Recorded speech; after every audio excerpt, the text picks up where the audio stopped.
తాకట్లో ఉన్న మీ బంగారాన్ని విడిపించి ఆ రోజు ఆన్లైన్ రేటుకి కొంటాం. Sharma gold company. నమస్కారం గురుగారు. నమస్తే అమ్మా.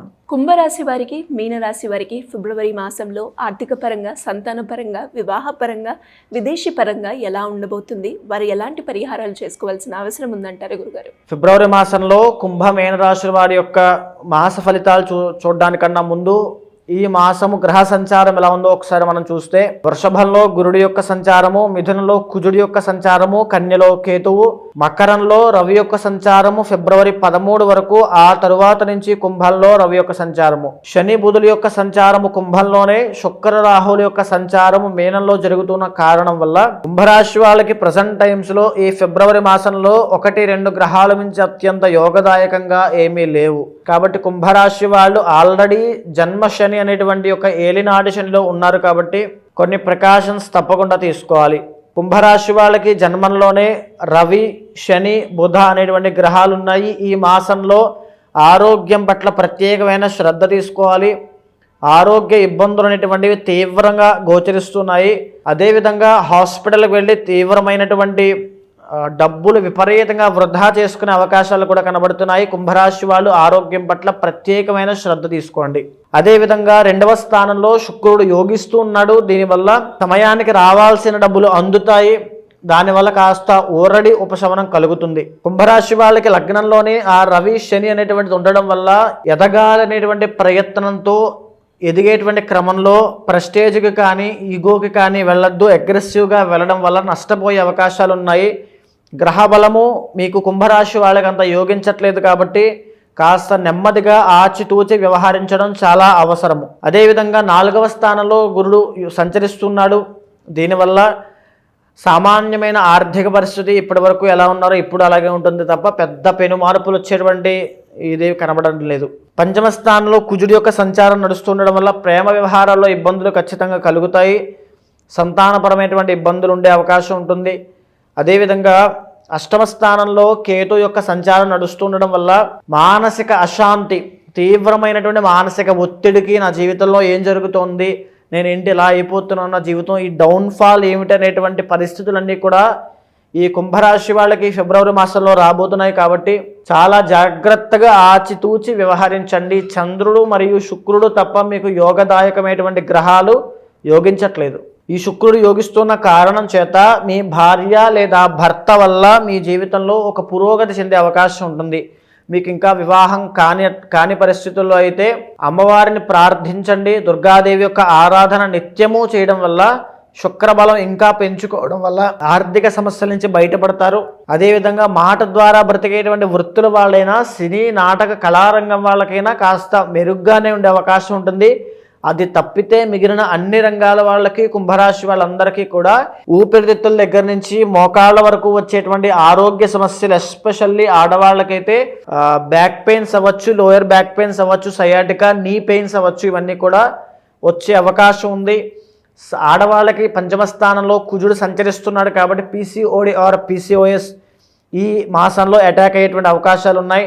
బ్లడ్కి సంబంధించిన విషయాల్లో చాలా జాగ్రత్త తీసుకోండి. ఫ్లో ఆఫ్ బ్లడ్ అనేది పెరగాలి. కాబట్టి ఆహారము టైం టు టైం తినడం అలవాటు చేసుకోండి. రవి యొక్క సంచారం వల్ల టైంకి ఫుడ్ తినకపోవడము, టైంకి నిద్ర ఉండకపోవడము, సరైనటువంటి వ్యాయామం లేకపోవడం వల్ల ఎన్నో అనారోగ్య సమస్యలకి చిక్కుకొని ఇబ్బంది పడేటువంటి యోగం ఉంది. కాబట్టి కుంభరాశి వాళ్ళు ఆరోగ్యం పట్ల ప్రత్యేకమైన శ్రద్ధ తీసుకోండి. ఎలాంటి పరిహారాలు చేసుకోవాలి గురుగారు? దుర్గాదేవిని ఆరాధన చేయండి. ఆర్థిక సమస్యలు పోతాయి. ప్రతినిత్యము ఆదిత్య హృదయము పారాయణ చేయడం వల్ల గొప్ప తేజస్సు, సెల్ఫ్ కాన్ఫిడెన్స్ అనేది వస్తుంది. దానివల్ల ఫిబ్రవరి మాసంలో ఎన్నో సమస్యలకి పరిష్కారంగా వీళ్ళ తెలివితేటలు, వీళ్ళ యొక్క సెల్ఫ్ కాన్ఫిడెన్సే ఓవర్కమ్ చేసే విధంగా ఉంటుంది. మీనరాశి వారికి ఆర్థిక పరంగా, ఉద్యోగ పరంగా, సంతాన పరంగా ఎలా ఉండబోతుంది? వారు ఎలాంటి పరిహారాలు చేసుకోవాలి అంటారు? ఈ ఫిబ్రవరి మాసంలో మీనరాశి వాళ్ళకి కూడా ఎన్నో గ్రహాలు యోగించట్లేదు. అన్ని గ్రహాలు కూడా ప్రతికూలంగా ఉన్న కారణం చేత ఒంటరి పోరాటం చేయాల్సినటువంటి పరిస్థితి మీనరాశి వాళ్ళకి రాబోతోంది. వారి యొక్క దైవ బలము, వారి యొక్క ప్రయత్న బలము, వారి యొక్క సంకల్ప శక్తి మాత్రమే మీనరాశి వాళ్ళని కాపాడాలి. లేకపోతే ఫిబ్రవరి మాసంలో ఎన్నో చిక్కులకి పడి ఇబ్బంది పడేటువంటి అవకాశం ఉంటుంది. మానసికంగా ఎంతో లో మూమెంట్లోకి వెళ్తారు. ఫిజికల్గా కూడా ఆరోగ్య సమస్యలు ఇబ్బంది పెడతాయి. విపరీతమైన డబ్బులు ఖర్చు, రూపాయి కూడా నిలబడకపోవడము, పిత్రార్జితాన్ని అనుభవిస్తూ తల్లిదండ్రులకు కూడా ఇబ్బంది కలిగేటువంటి అవకాశాలు ఉన్నాయి.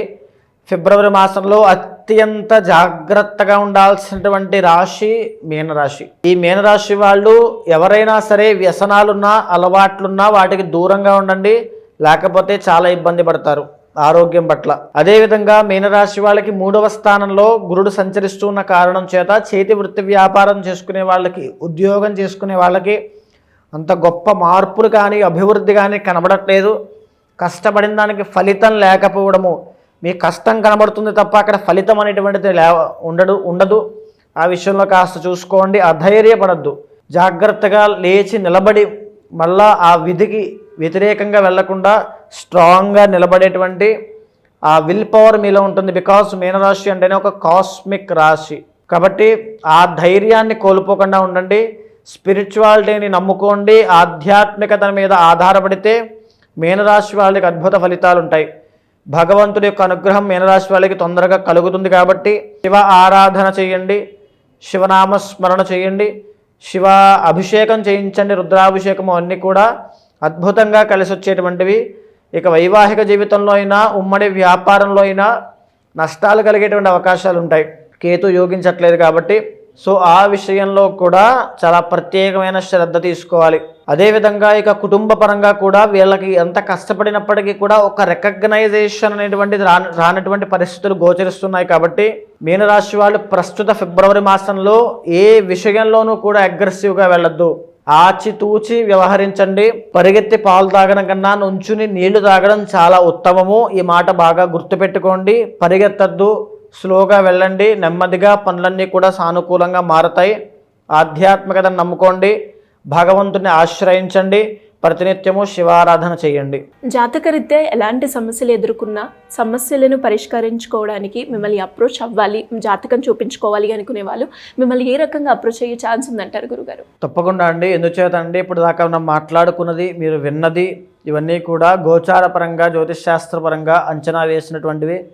ఇది రాశిపరంగా మీ యొక్క జన్మజాతకంలో చంద్రుడు ఏ రాశిలో ఉంటే అది మీ జన్మరాశి అవుతుంది. కాబట్టి ఆ జన్మరాశి పరంగా గ్రహ సంచారం ఆధారంగా చేసుకుని గోచారం ఎలా ఉండబోతోందని చెప్పేటువంటి ఫలితాలు ఇవన్నీ కూడా.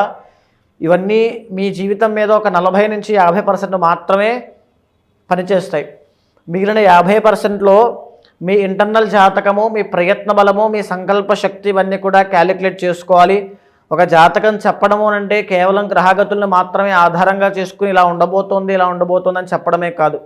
ఒక యాస్ట్రాలజర్గా మీతో మాట్లాడినప్పుడు మీ సమస్యలను మీతో మాట్లాడి మీకు మీ ఇష్టం ఏంటి, మీ అభీష్టం ఏంటి, మీ కోరిక ఏంటి, మీ సంకల్పం ఏంటో తెలుసుకుని ఒక ఫ్యామిలీ మెంబర్ లాగా మీకు ఆ కొన్ని సజెషన్స్ ఇవ్వగలిగితే, మీ ఆలోచన మార్చగలిగితే అప్పుడు మీ జీవితంలో ఒక అభివృద్ధి, ఒక పురోగతి అనేటువంటిది కనబడుతుంది. కాబట్టి ఎవరైనా సరే మీ జీవితం గురించి తెలుసుకోవాలి, ఆ ప్రాబ్లమ్స్ అన్ని సార్ట్అవుట్ అవ్వాలి అనుకున్నప్పుడు ఈ గోచార ఫలితంతో పాటుగా మీ ఇంటర్నల్ జాతకంలో ఉండేటువంటి సమస్యలనైనా లేకపోతే ఉండేటువంటి యోగాలనైనా అందిపుచ్చుకోవడానికి ఖచ్చితంగా ఎప్పుడు వస్తున్నాయి, ఎప్పుడు వెళ్ళిపోబోతున్నాయి తెలుసుకోవాలి. ఎప్పుడైతే ఆ జాతక దోషాలు ఉన్నాయో వాటికి సంబంధించి కొన్ని పూజలు నిర్వహించడం వల్ల ఆ శాంతి అనేటువంటి ఒక సైంటిఫికల్ ప్రక్రియ, ఇది సైంటిఫికల్గా కూడా ప్రూవ్ అయ్యింది. ఏదైనా క్రిస్టల్ థెరపీ అవ్వచ్చు, మంత్ర థెరపీ అవ్వచ్చు, హోమా థెరపీ అవ్వచ్చు, లేకపోతే ఏదో ఒక మెడిసిన్ లాంటి ఒక మాటని నేను మీకు చెప్పడం వల్ల, మీరు వినడం వల్ల, ఒక పూజా కార్యక్రమంలో మీరు పాల్గొనడం వల్ల మీ జీవితంలో ఒక పాజిటివిటీ రావచ్చు, లేదా మీ జీవితం అక్కడి నుంచి ఒక మలుపు తిరగవచ్చు. కాబట్టి ఎవరైనా సరే మాట్లాడాలి, జాతకం చూడాలి అనుకున్నప్పుడు ఖచ్చితంగా కింద కనిపించేటువంటి నెంబర్కి కాంటాక్ట్ అవ్వండి. మా వాళ్ళు తప్పకుండా మీకు పూర్తి డీటెయిల్స్ అన్నీ కూడా అందిస్తారు. ధన్యవాదాలు గురుగారు. నమస్తే అమ్మా.